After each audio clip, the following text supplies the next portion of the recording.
She said, "Your sister deserved what happened to her." About her assault, I said nothing.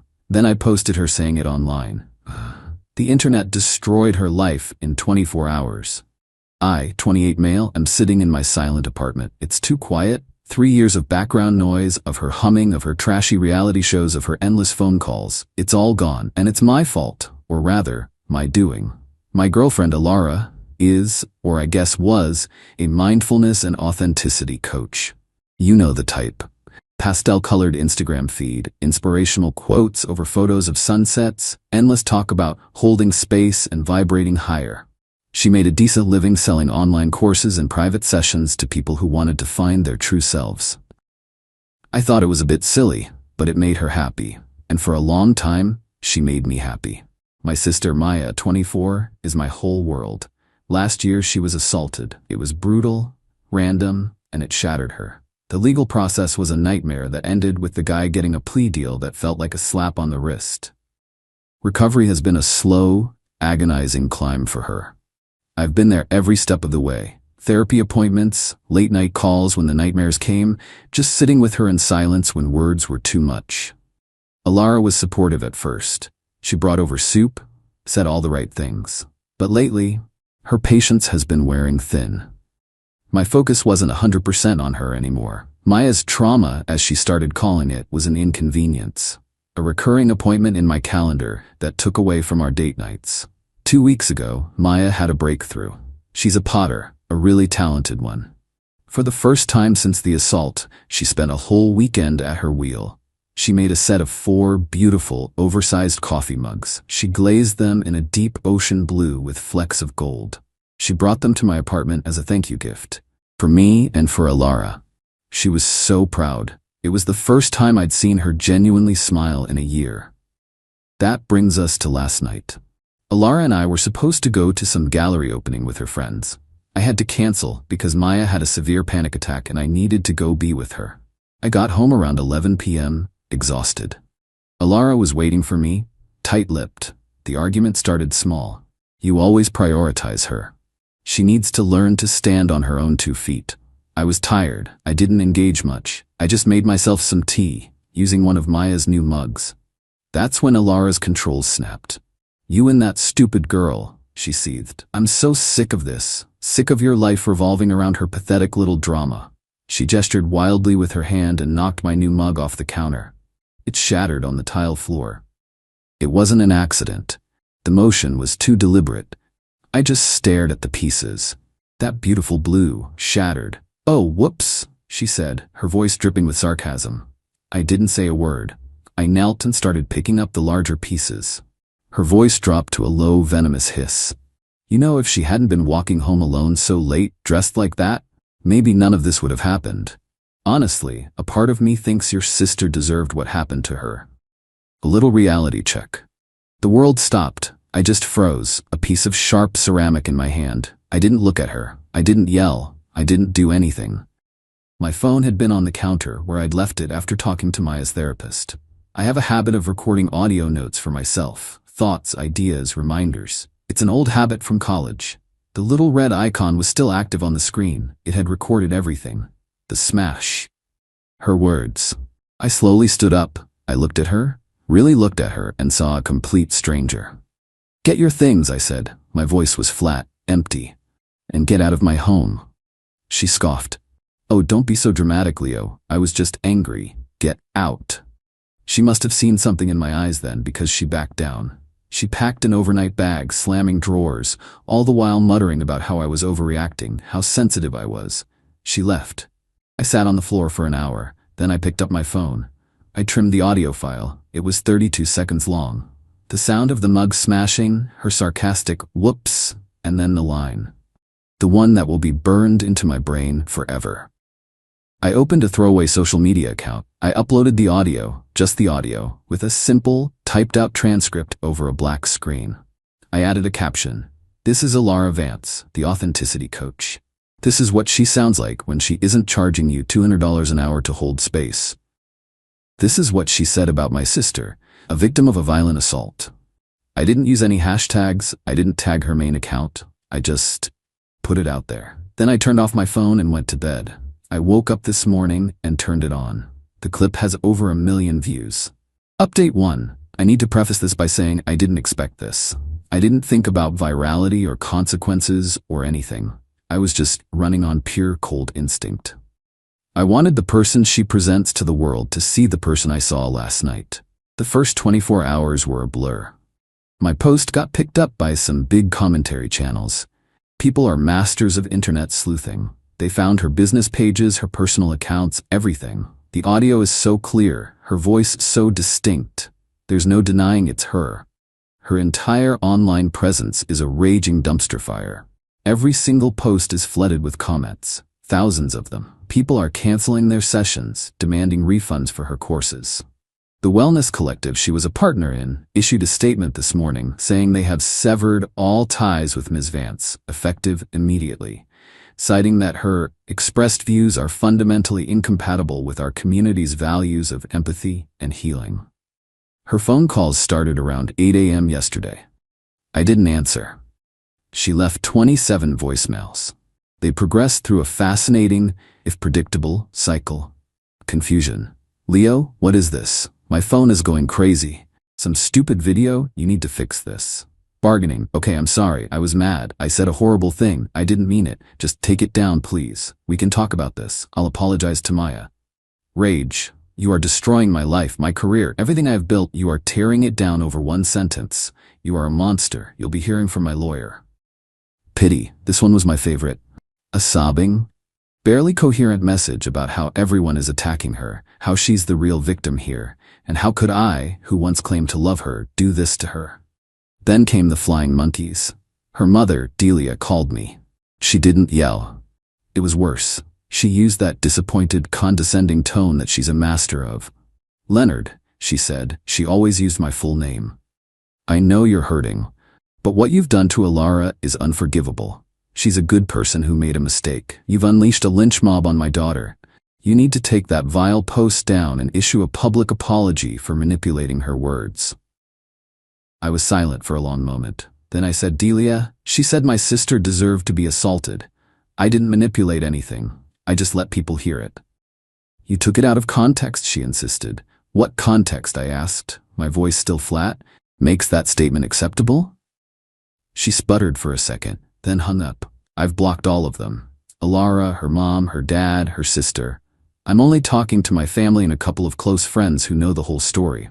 Maya called me. She'd seen it. A friend sent it to her. I felt a surge of panic, thinking I'd made things worse for her. But she was quiet on the other end of the line. Then she said thank you, and she started to cry. But it wasn't the broken, scared crying I've gotten used to. It was a different kind of cry. It sounded like relief. I don't feel good. I don't feel powerful. I just feel quiet, and for the first time in a long time, I feel like I did something right. Update 2. The quiet didn't last long. As it turns out, when you corner a narcissist, they don't retreat. They mutate. Alara launched her counteroffensive. She posted a tearful, professionally lit video to her now decimated Instagram account. It's a masterclass in deflection. She never actually apologizes for what she said.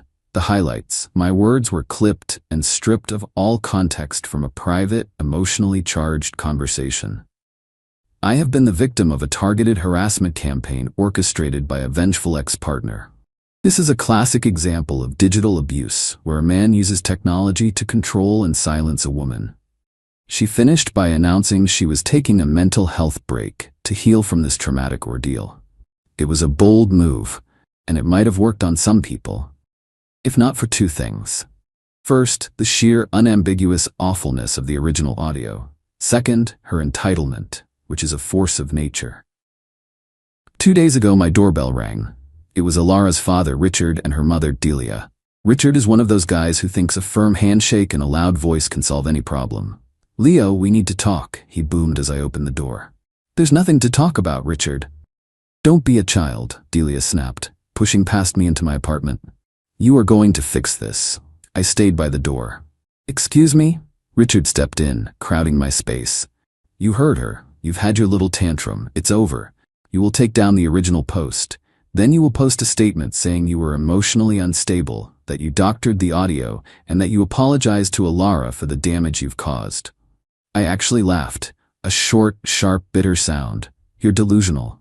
No, Delia said, her eyes scanning my apartment with disdain. We're practical. Alara has lost everything. Her business, her reputation. We will not let you ruin her future. She did that herself, I said calmly. The only thing I did was open a window so everyone else could see it too. This is when it escalated. Richard took a step closer. Listen to me, you little punk. We can make your life very difficult.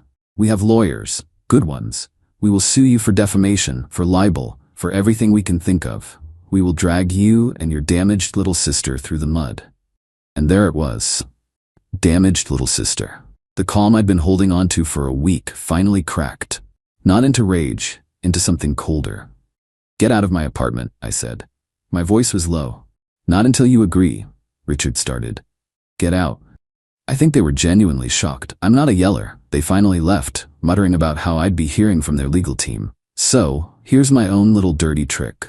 Alara is still technically on the lease for my apartment. She never officially moved out, just stayed here. I had been paying the full rent myself for the past year because my salary was higher and it was easier. Yesterday, I went to my landlord. I explained the situation, leaving out the viral details, and started the formal process of having her removed from the lease. It's a pain, but it's legal and necessary. I then spent the entire afternoon packing every single thing she owns in this apartment. Every piece of clothing, every tube of overpriced face cream, every live laugh love sign. I packed it all into boxes, methodically, neatly. And as I was clearing out the closet, I found an old tablet of hers she'd forgotten about. It wasn't password protected. Out of curiosity, I opened her messages, and I found it. A text conversation with her best friend, dated the morning after our fight, before the audio went viral. He kicked me out. Like for real. Friend, OMG, what happened? We fought about Maya again. I might have said something about her deserving the attack, and I broke that ugly mug she made. Alara, you did not. He was just pushing all my buttons. He'll get over it. He always does. I took a picture of that screen with my phone. The next day, I got an email from a lawyer representing the Vance family with a cease and desist letter attached, full of threats about a multi-million-dollar defamation suit. I forwarded them the picture of the text message conversation. I simply wrote, "Here is the context. Any lawsuit you file will include this as evidence during discovery. Please proceed at your own peril. All of Alara's belongings are boxed and available for pickup at her convenience." It has been 24 hours. I have not heard back. Final update. It's strange how quickly a storm can pass, leaving behind a completely new landscape. The past 6 months have been about rebuilding, for me and for Maya. The legal threats from the Vance family evaporated. Their lawyer must have told them what a catastrophic idea a lawsuit would be. The text message was undeniable proof that I hadn't doctored or maliciously edited anything. It was the nail in the coffin of her victim narrative. Alara's attempt to rebrand herself as a victim of cancel culture failed spectacularly. The internet has a long memory. She couldn't get her business back. No one wanted to hire an authenticity coach who was so demonstrably, poisonously fake.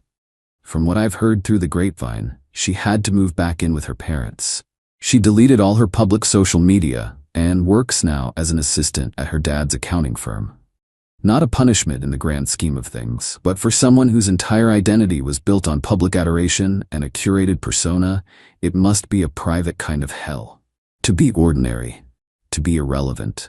Her father came to pick up her boxes. He didn't speak to me. He just loaded them into his SUV, his face a mask of stone-cold fury, and drove away.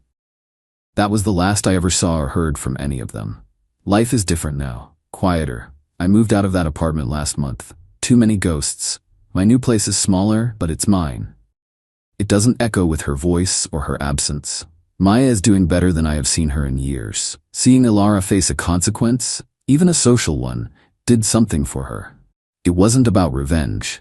It was about validation. It was proof that what happened to her mattered, and that the world wouldn't just shrug at cruelty directed her way. She's back at her pottery studio full-time.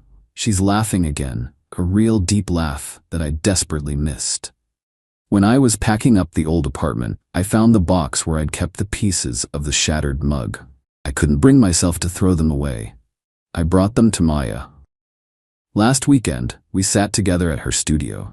She taught me about kintsugi, the Japanese art of repairing broken pottery with lacquer mixed with powdered gold.